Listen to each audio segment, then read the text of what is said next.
On poursuit toujours au CES Las Vegas, toujours sur WeDoBiz. On vous fait découvrir des startups, mais pas que. Les corporates, les institutions sont également présents. J'ai le plaisir de recevoir Marie-Ange Folacci. Bonjour. Bonjour. Marie-Ange Folacci, vous représentez le CEA, le commissariat aux énergies atomiques et alternatives. L'alternative, j'ai découvert en fait en échangeant avec vous. Et cette année, sur le CES, vous êtes venu parler mobilité, présenter vos dernières innovations en la matière. Et une question très simple, la mobilité, dans 10 ans, on bouge comment ?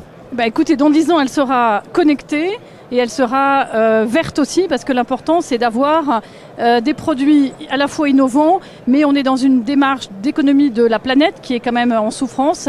Et donc, que les citoyens puissent gérer directement leurs produits, faciliter leur vie, parce que c'est notre rôle aussi au CEA, donc effectivement commissariat à l'énergie atomique, mais il y a surtout aussi le côté alternatif. Et l'idée, c'est de proposer aux citoyens une vie plus simple, plus simplifiée, plus sécurisée et surtout facilitée par des petits objets notamment qui permettent de se déplacer plus facilement et moins polluants. Alors justement, parlez-nous de 2-3 innovations là qu'on peut aller découvrir sur l'espace. Alors, si vous venez sur le stand ou même après, plus tard en France à nouveau, parce qu'on va rentrer en France avec tout ça, n'est-ce pas ? On espère. On espère. Il y a la petite voiture là qui est juste devant vous. En fait, c'est un groupe de 8. Donc, ces 8 petites voitures, c'est des voitures d'autopartage qui sont électriques et qui permettent de désengorger l'urbain et qui permettent aussi d'aller en périurbain. Donc l'idée, c'est que les jeunes, notamment on pense aux jeunes qui peuvent avoir de l'emploi hors des grandes villes, de prendre ces voitures, parce que c'est des voitures sans permis, et de pouvoir aller retrouver de l'emploi hors des grandes villes et même dans des villes beaucoup plus éloignées. Le truc. Vous disiez 8 voitures, je vois qu'elles se connectent, j'imagine qu'elles se pluguent les unes les autres. Elles se pluguent les unes les autres, et ce qu'il y a de bien aussi, c'est qu'il y a une monorecharge, donc on va faire aussi des économies d'espace, d'installation, parce qu'une seule recharge permet aux 8 voitures qui s'emboîtent de s'auto-recharger. Oui, c'est l'intérêt de l'emboîtage, c'est pas juste de jouer au petit train.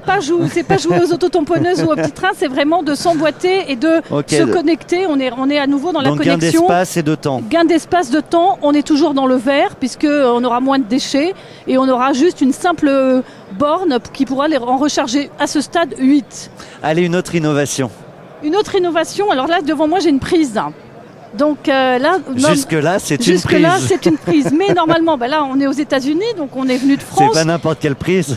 C'est pas n'importe quelle prise. Quand on est aux États-Unis, on vient de France, ou quand on voyage à l'étranger, en général, on part avec des tas de fils.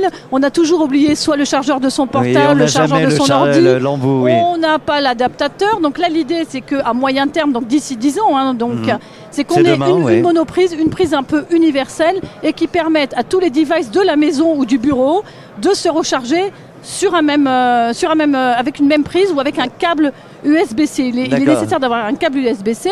Et donc l'idée aussi, c'est qu'à la différence de ce qui se passe maintenant, quand vous rechargez votre portable et votre ordinateur, ça use la même électricité, donc ça a la même consommation. Et là, cette petite prise et ce petit câble très intelligent vont vous permettre de moduler la consommation. Donc là en fonction du device. Exactement. Et là encore, on est dans l'économie d'énergie, dans la green attitude et dans la protection de la planète. Donc c'est vraiment important, on se dit.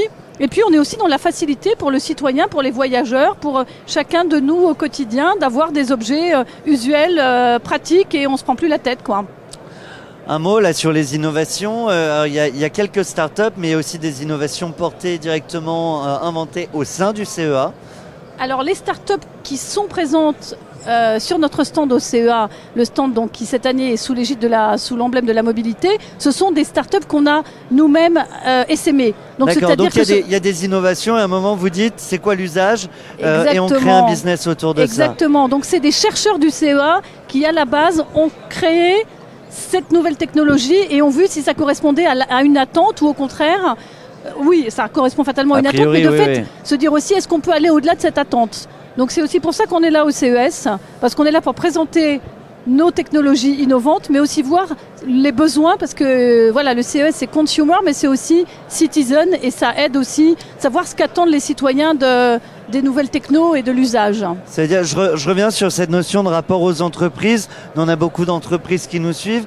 Il peut y avoir des passerelles. Je peux aller piocher dans des innovations que vous réalisez et dire, voilà ce que moi je pourrais en faire sur mon marché. Il y a ce genre de passerelle. Exactement. Ouais. Donc pourquoi on est là? C'est qu'on est là aussi pour trouver des partenaires, parce qu'on développe des technologies qui sont quand même proches de la mise sur le marché pour certaines, qui correspondent à des attentes de la société. Voilà. Donc l'idée est de se dire quel est l'industriel qui va nous accompagner et qui va pouvoir permettre de mettre sur le marché de manière plus ou moins rapide une technologie au service de tous. Alors quelque chose d'encore plus rapide, ce sera ma conclusion. On me fait signe qu'il faut conclure. Un grand merci à vous, Marie-Ange Folacci. Je le rappelle, directrice communication du CEA, le commissariat aux énergies atomiques et alternatives. Merci à vous également qui nous suivez. On vous donne rendez-vous dans quelques instants pour toujours plus d'innovation, toujours au CES et toujours sur We Do Biz. Merci à tous. Merci.